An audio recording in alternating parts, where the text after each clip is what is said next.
Incluso hoy en día persisten los ecos de las civilizaciones perdidas. Nos deslumbran y nos intrigan. Permanecen como poderosos guardianes del pasado, un legado de los pueblos desaparecidos que todavía representan. El Egipto del mundo moderno mira con orgullo las maravillas de su pasado. Oscurecido por los siglos anteriores y por las interminables arenas del desierto, el eterno esplendor de las pirámides de Giza y la gran esfinge son testigos mudos de la gran historia antigua de Egipto. Azotados y erosionados por los calientes vientos desérticos y el sol ardiente, los ecos de estos tesoros todavía perduran. Pero imaginemos cómo serían en su glorioso apogeo. Pintadas brillantemente con colores llamativos, hubo un tiempo en que se alzaban como los guardianes de una civilización orgullosa, la mayor civilización de la Tierra.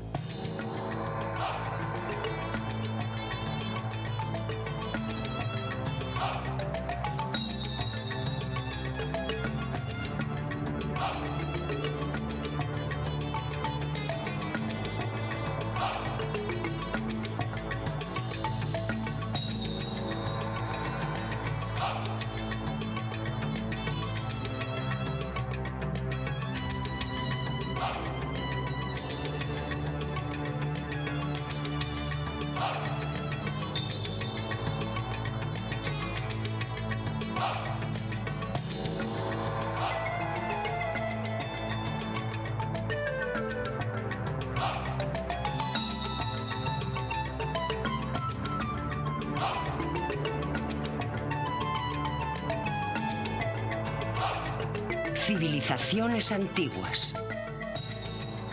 Egipto. Comprender realmente el espacio de tiempo en el que los faraones reinaron es una tarea difícil. Pero si imaginamos todos los sucesos que tuvieron lugar desde el nacimiento de Cristo hasta nuestros días, aún tendríamos que añadir otros 1000 años más al futuro si queremos igualar el periodo del reinado faraónico. Un reinado verdaderamente asombroso de 3000 años de duración.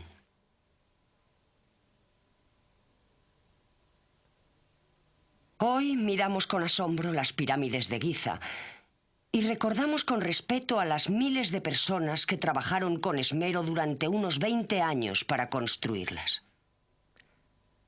La mayoría de las técnicas de construcción eran similares a las utilizadas hoy en día. Es increíble que 2 millones de bloques de piedra, algunos de ellos con un peso de unas 60 toneladas, fueran transportados por el río Nilo para más tarde ser colocadas en su lugar. Nadie sabe exactamente cómo se llevó a cabo la construcción. Algunos datos sugieren que pudieron utilizarse gigantescas rampas de tierra alrededor de la pirámide durante su construcción para llevar los bloques hasta su emplazamiento.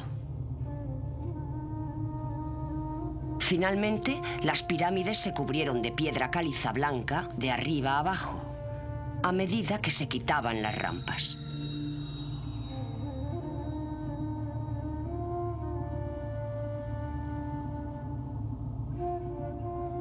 El paso del tiempo ha erosionado la mayoría del acabado en piedra caliza, aunque todavía quedan vestigios. Dentro de la pirámide, cuidadosamente diseñada para mantener a raya a los saqueadores de tumbas, había una serie de pasadizos que llevaban a la misma cámara funeraria. Se puede considerar una de las 7 maravillas del mundo antiguo. Originariamente tenía 146,5 metros de altura, pero en la actualidad ha perdido 9 metros. Fue construida sobre el 2560 a.C. y hasta el siglo XIX después de Cristo era la construcción más alta del mundo hecha por el hombre. El gran mito sostiene que los constructores de las pirámides eran todos esclavos. Sin embargo, la arqueología moderna ha revelado que los trabajadores no eran esclavos, sino artesanos especializados y pagados que vivían en comunidades alrededor de las pirámides, tal y como explica el inspector jefe, Dr. Zahi Hawass. Hemos encontrado un gran asentamiento de unos 3 kilómetros cuadrados y creo que bajo esas casas se situaba el pueblo de los trabajadores involucrados en la construcción de la pirámide. Y creo que había 2 pueblos, uno para los trabajadores y un campamento temporal.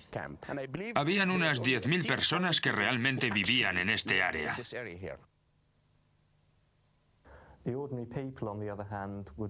La gente corriente debía estar muy atada a la tierra, y cuando las actividades agrarias se detenían debido a la inundación del Nilo, se dedicaban a trabajar en la construcción.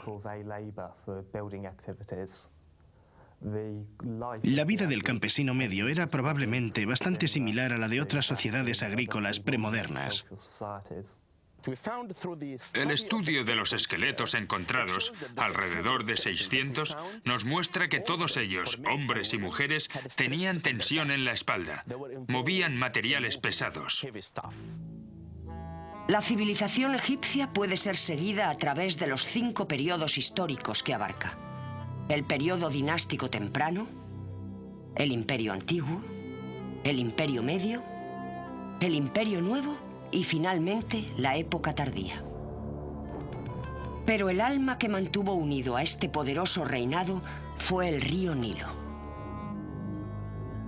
Alimentó a sus gentes y les proporcionó la materia prima que necesitaban para alcanzar sus extraordinarios logros. El antiguo historiador griego Heródoto afirmaba que Egipto es un regalo del Nilo.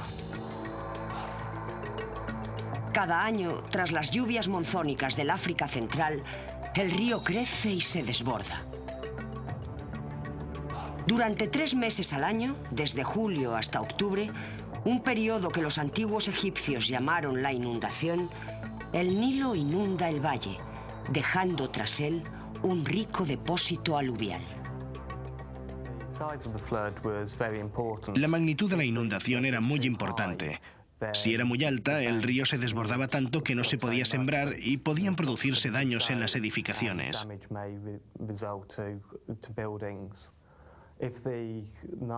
Si el Nilo estaba muy bajo, podía provocar hambre.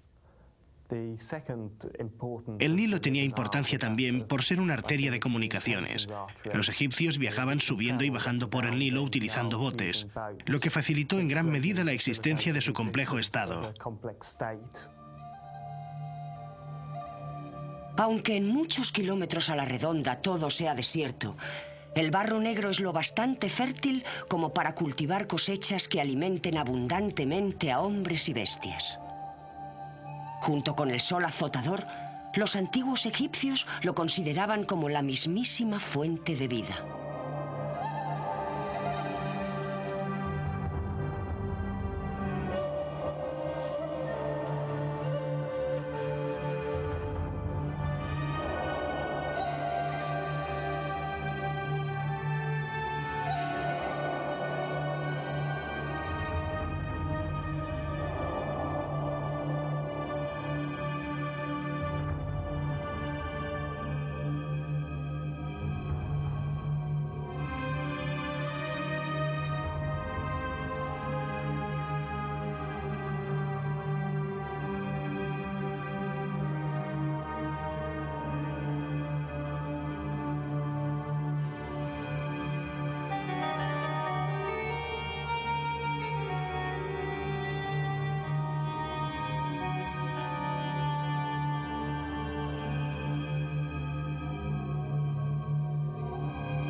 Además de las inundaciones generadoras de vida, el Nilo en sí mismo también proporcionaba una valiosa fuente de alimento.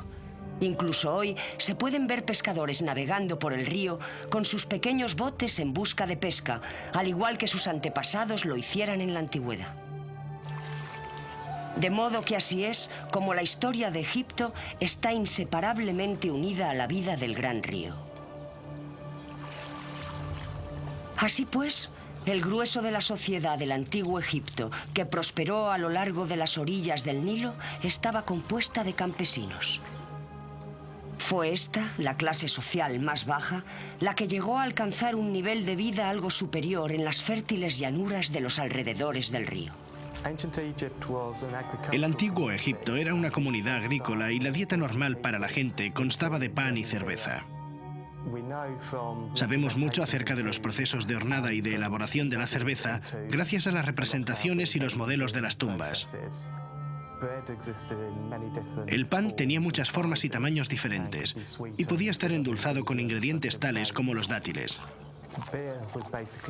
La cerveza se hacía básicamente de cebada fermentada, que era tamizada luego en tinajas.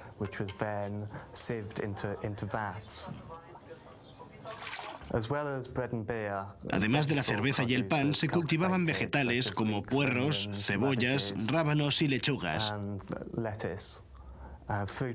También se cultivaban frutas como granadas, dátiles y uva.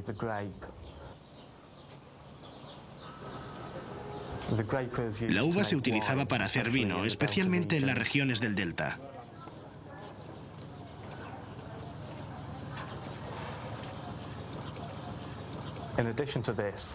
Además de esto, los egipcios comían pescado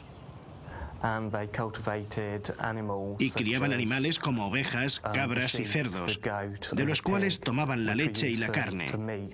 Aunque la carne no formaba una parte importante en la dieta del individuo medio, estaba limitada a las ocasiones festivas.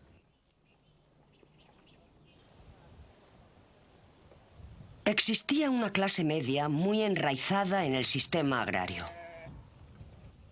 Estos granjeros a veces eran propietarios de su propio hogar, que estaba modestamente amueblado. También podrían haber poseído unos pocos acres de tierra, con los cuales habrían ganado suficiente dinero como para mandar a sus hijos a la escuela de escribas de Tebas. Dado que las estaciones anuales oscilaban entre la inundación y la sequía, el regadío jugó un papel fundamental en la supervivencia de la agricultura de Egipto. Si hablamos de primavera, verano, otoño e invierno, es algo que no encontramos en el Antiguo Egipto. En el Antiguo Egipto encontramos la inundación, la aparición de las plantas y el así llamado verano, 3 estaciones. Los campos se dividían en parcelas cuadradas cerca de los canales de riego y el agua pasaba de un campo a otro abriendo las pequeñas acequias que los separaban. Tanto los hombres como las mujeres cultivaban la tierra utilizando azadones. Y las cosechas que cultivaban consistían en avena, cebada, mijo y judías. La dieta del pueblo se complementaba con lo que eran capaces de cazar, lo que a veces incluía leones del desierto y otros animales salvajes que habitaban los pantanos y ciénagas. Los egipcios habían inventado una red de bisagra para capturar aves salvajes como el ana de Silbón, el ana de Rabudo, ánsares y patos. También utilizaban por esas fechas ganado de cornamenta larga para arrastrar arados. Y habían inventado el shaduf, un sistema más sofisticado para el transporte de agua utilizando varios cubos atados con correas a una noria.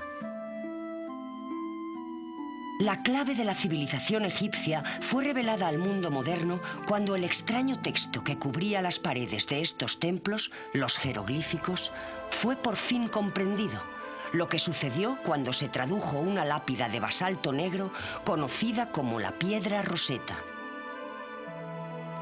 La lápida contiene inscripciones en 3 lenguajes: jeroglífico, que estaba restringido a los sacerdotes, demótico, que estaba permitido al pueblo, y griego. Gracias a su conocimiento del griego, los especialistas fueron capaces de descubrir el misterio de los 2 anteriores. Los jeroglíficos vienen en realidad del griego. Significan escritura sagrada, porque la escritura basada en dibujos del antiguo Egipto era utilizada esencialmente por los sacerdotes para las grandes inscripciones. La forma de escritura más frecuente se llamaba demótico, pero los jeroglíficos solían ser dibujos de aves y animales. Son importantes porque a partir de estas inscripciones conocemos la mayor parte del antiguo Egipto, hallándose en las tumbas, en las murallas de los templos y en los papiros.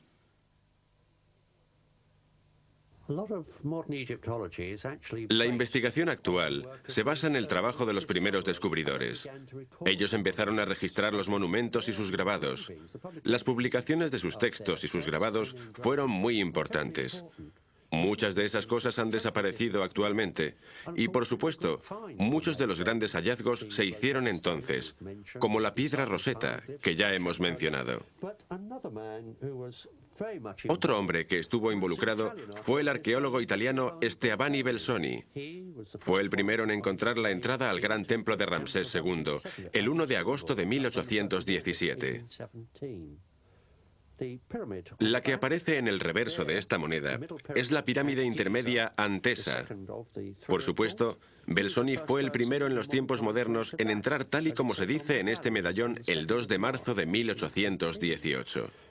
De modo que estas personas fueron las precursoras de nuestros estudios de hoy en día.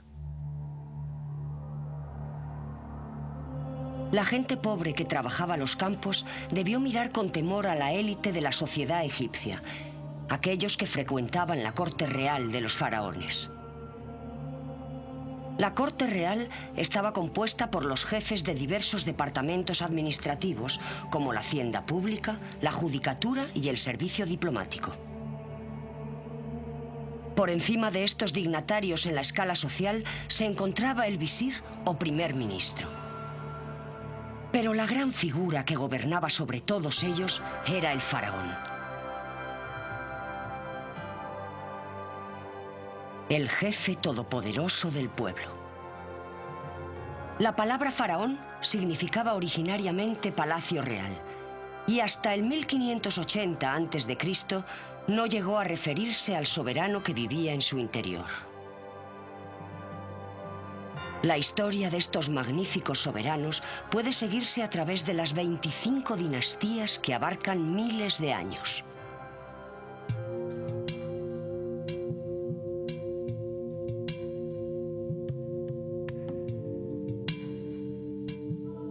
Todos tenían en común su condición sagrada, pues eran adorados como figuras divinas. La mayoría tenían su propio harén y grupos de baile compuestos de bellas mujeres que se desvivían por complacer todos sus caprichos y deseos.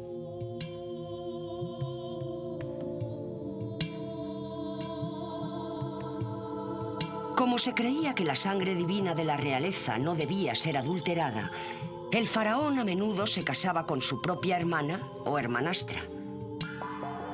Tampoco era raro que se casara con su propia hija. En la sociedad egipcia, la herencia se transmitía por la línea femenina. Y, por supuesto, esto nos plantea otros problemas. Si observamos la situación desde nuestro punto de vista occidental, diríamos, el buen dios faraón se casó con su hermana. Pero está claro que lo hizo para mantener la línea femenina. En términos de realeza, la hermana se convertiría en la gran esposa real. Si un intruso se casara con ella, podría producir cierto grado de inestabilidad y derrocar al faraón. Efectivamente, en una ocasión el faraón fue de hecho una mujer, Hatshepsut, cuyo notable templo mortuorio todavía puede verse en Deir el-Bahari. Uno de los nombres egipcios femeninos más relevantes del antiguo Egipto corresponde a una reina llamada Hatshepsut.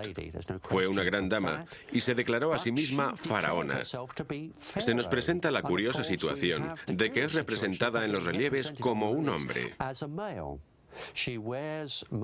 Vestía ropa de hombre. Incluso llevaba la barba ritual del faraón. A veces, al mirar los relieves y ver la representación de la reina, solo se sabe que es una mujer la que está representada, ya que está vestida como un hombre, por los jeroglíficos que hay a su lado y que indican su nombre. Construyó uno de los templos más bellos y gloriosos que quedan del antiguo Egipto, el templo mortuorio de Deir el-Bahari, que se encuentra junto al moderno Luxor, en la orilla oeste al abrigo de los precipicios de... La sociedad del antiguo Egipto estaba muy estratificada. Había grandes diferencias de clase. Sabemos mucho sobre los reyes y sobre la élite dominante que se dedicaba a escribir. Pero hay muy pocos datos sobre la clase media. El rey era la institución central del Estado y tenía un papel principalmente teológico. Su estilo de vida era muy distinto. Su vida estaba muy ritualizada y tenemos ejemplos como los grandes palacios en los que vivían. Además de esto, disponían de los materiales para construir tumbas como las pirámides. Hoy, la Esfinge, construida para proteger el último lugar de descanso de los faraones, se desmorona lentamente mientras los trabajadores intentan restaurar la piedra para devolverle su esplendor anterior. Las excavaciones han revelado que en su origen la Esfinge estaba decorada con colores. Era una imponente estructura que se alzaba majestuosamente sobre el desierto. Las investigaciones recientes apuntan a que puede ser mucho más antigua de lo que sospechábamos. Debió permanecer a modo de faro en el desierto para los antiguos viajeros. La Esfinge es uno de sus tesoros más famosos, pero el antiguo Egipto guarda obras incluso más grandes. En la sorprendente estatua de Amenofis, que se deshace en polvo, todavía se aprecia la figura del rey sobre la que fue modelada. En su época, la estatua, al igual que la Esfinge, habría estado brillantemente decorada con colores vivos. Se le aplicó cuidadosamente pan de oro. Representa un magnífico recuerdo de un rey verdaderamente grande.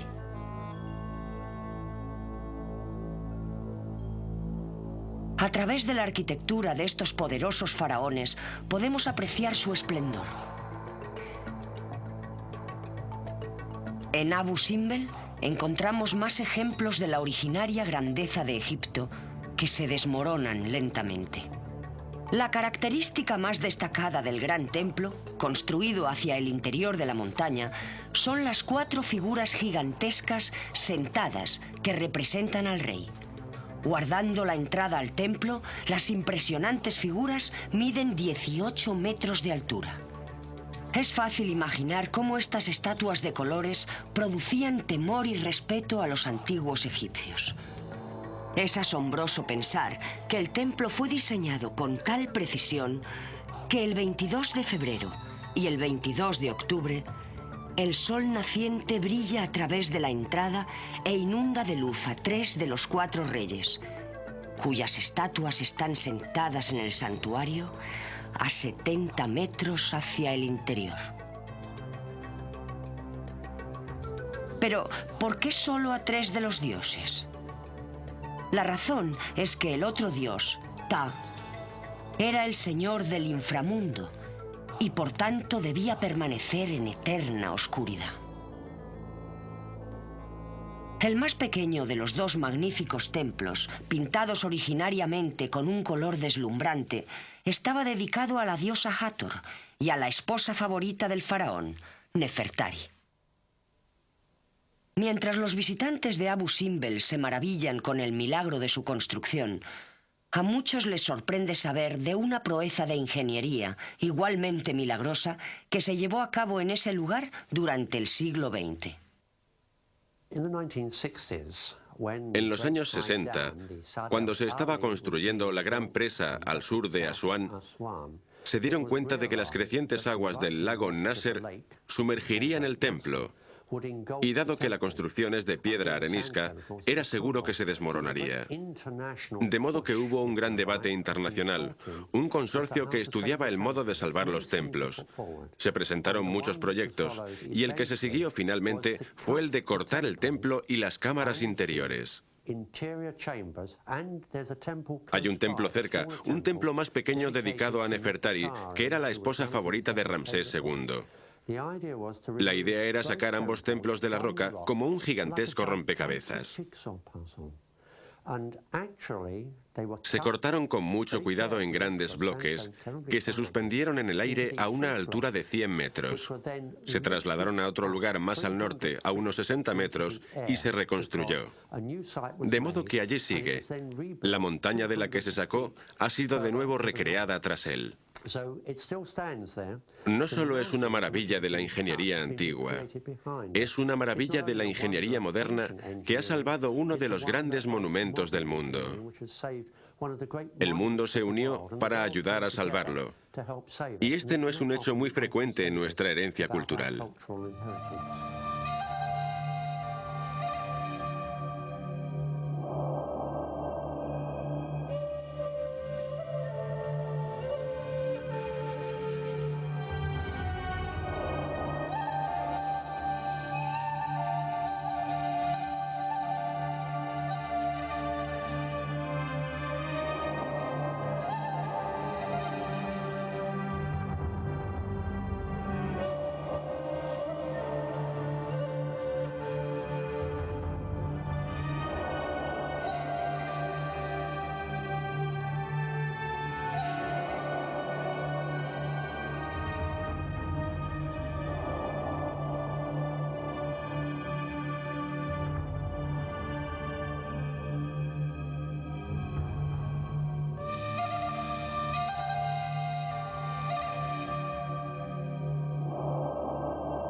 A los templos solo accedían el rey y los sacerdotes. La gente corriente no tenía acceso en absoluto a ninguno de los rituales del templo. Su único acceso a lo divino era a través de las procesiones del dios por el exterior del templo durante las festividades. Aparte de la religión estatal, había cultos locales y también se adoraban otras divinidades como Bes y otros dioses domésticos. Pero realmente no poseían un culto o un templo.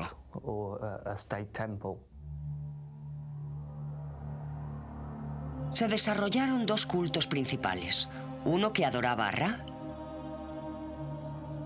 y el otro a Thoth. Les unía una fuerte creencia en la vida después de la muerte. Además de su preocupación por el espíritu del difunto, los antiguos egipcios daban mucha importancia a la preservación de los restos mortales para utilizarlos después en la otra vida. De este modo, sus posesiones, sus animales domésticos e incluso sus sirvientes eran enterrados con él. Cuando moría una persona, se momificaba su cuerpo y en el caso del faraón se hacía con un cuidado especial.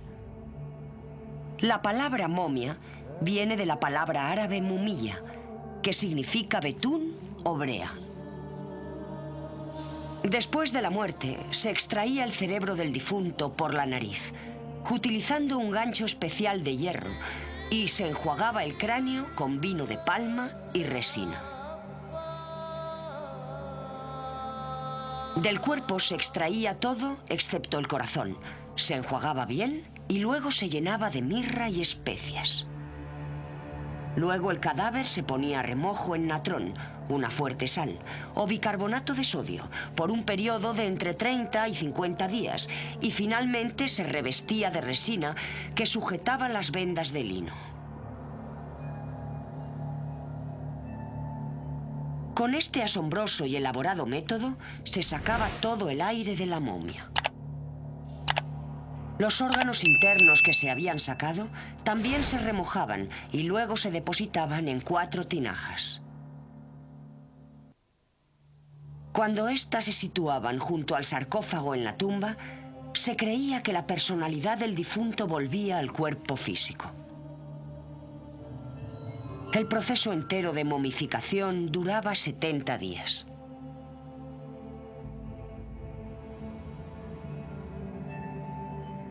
Inmediatamente después de la muerte, se creía que el difunto navegaba en un bote a través del inframundo para someterse a un juicio por Osiris, que era el dios de los muertos. Su corazón se pesaba entonces en la balanza de la verdad. Y si había hecho más cosas buenas que malas, se le permitía vivir en el reino de Osiris. Dado que los muertos volvían a la vida después del entierro, se consideraba necesario llenar sus tumbas con todo lo que necesitaran en la otra vida.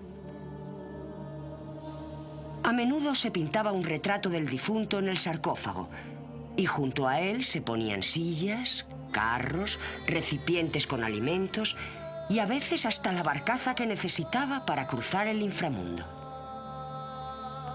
Gracias a ello, el hombre moderno puede disfrutar de la perfecta expresión artística egipcia, ya que todos estos objetos se hacían con los mejores materiales disponibles.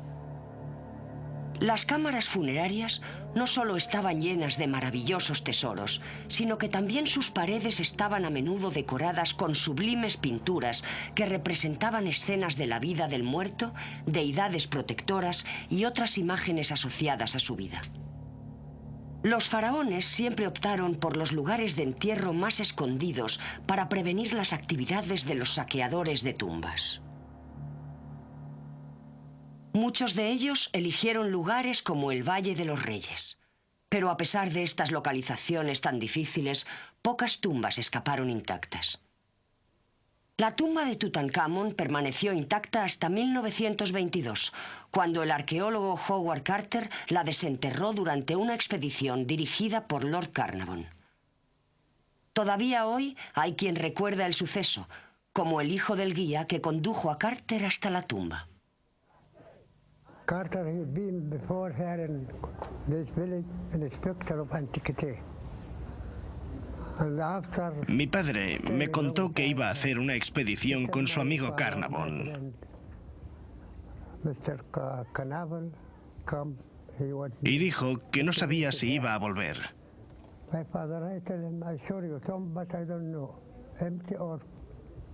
Mi padre estuvo trabajando hasta que encontraron la tumba.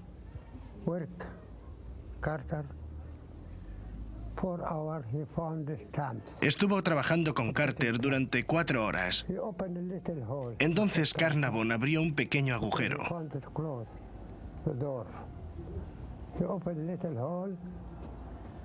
Miró a través de él y observó que la cámara interior estaba repleta de oro.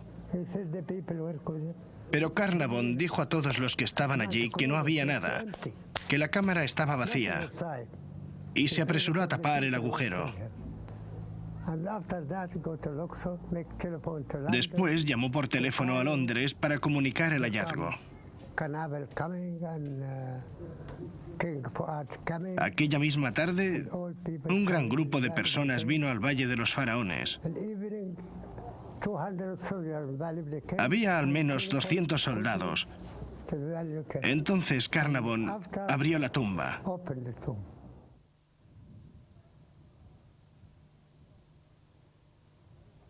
Esta es la entrada de la tumba de Tutankamón, uno de los faraones más conocidos del antiguo Egipto.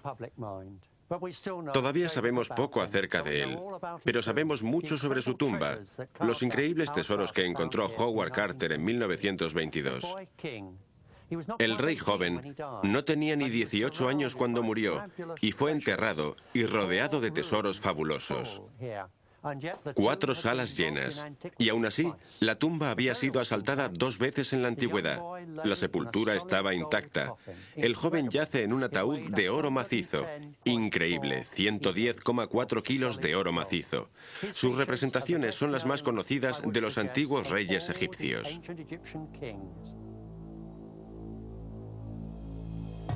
Los tesoros de la tumba impresionaron al mundo. El más famoso de ellos es el sarcófago de Tutankamón. El cuerpo del joven faraón estaba metido dentro de 3 vainas de momia. La primera de madera dorada, la segunda también de madera dorada, pero cubierta con una pasta de cristal en polvo, y la tercera de oro macizo. Esta tercera capa es una de las obras de arte de la orfebrería. Con 1,5 metros de altura, contiene 200 kilos de oro. Y está incrustada con piedras preciosas, entre las que cabe señalar el lapislázuli. Aunque este es sin duda el descubrimiento más destacado, la artesanía también goza de gran importancia.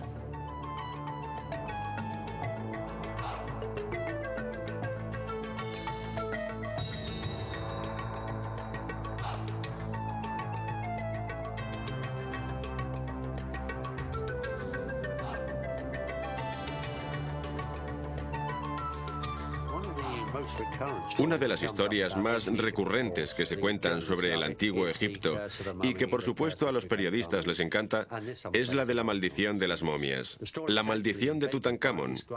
Y me temo que todo eso no son más que tonterías. Esa historia la inventó un periodista en 1922. Se da la circunstancia de que Ray Canarva murió al año siguiente, pero era un hombre muy enfermo. Murió por la infección de una picadura de mosquito.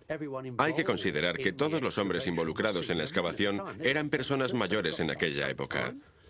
Por ejemplo, Howard Carter, el verdadero descubridor, murió en marzo de 1939. El profesor Percy Newbury, que trabajó en las flores, murió en el 49.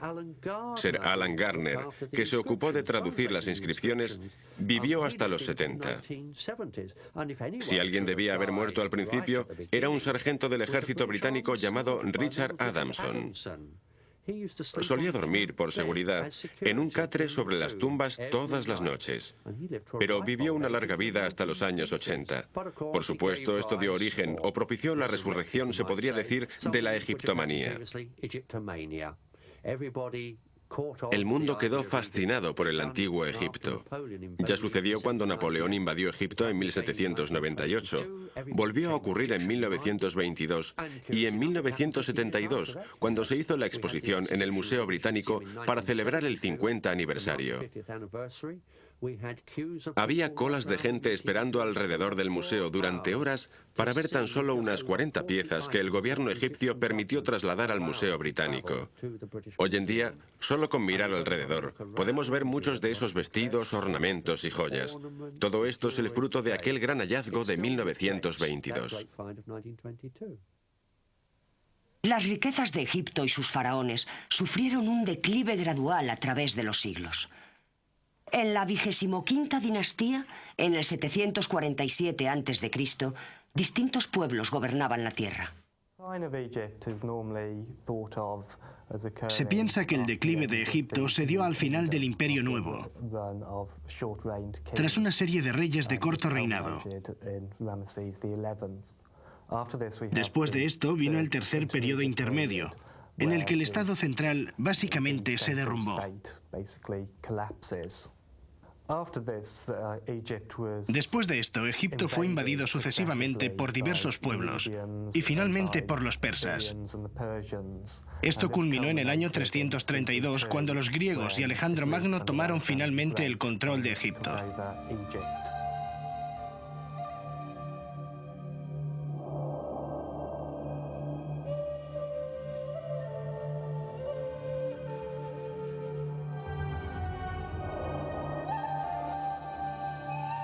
Pero, por desgracia, ya era demasiado tarde para recuperar el poder. La grandeza de los años anteriores y los tiempos de los faraones se vinieron abajo.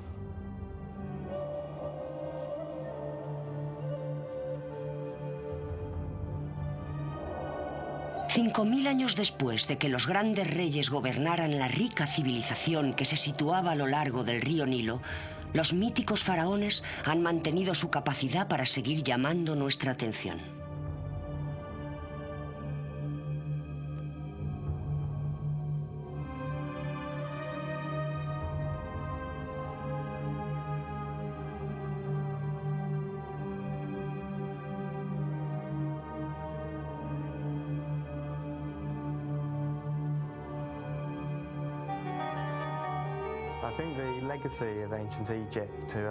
Creo que el legado que el antiguo Egipto ha dejado al mundo moderno es la gran cantidad de vestigios que le han sobrevivido. Desde las pirámides hasta la documentación que tenemos.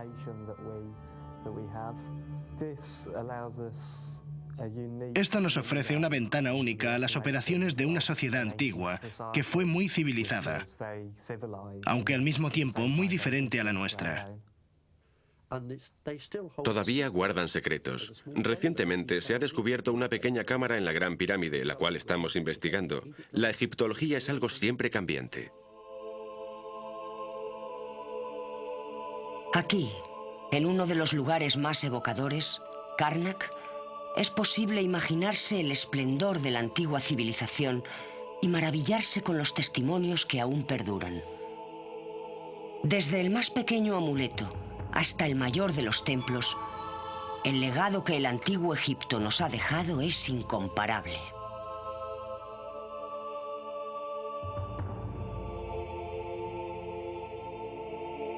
Se puede comprender cómo Hermes Trismegistus, al escribir en tiempos de Alejandro Magno, pudo decir: Egipto es una copia del cielo. O mejor, el lugar en donde aquí abajo son mediadas y proyectadas todas las operaciones que gobiernan e impulsan las fuerzas celestiales. Más que eso todavía, a decir verdad, nuestra tierra es el templo del mundo entero.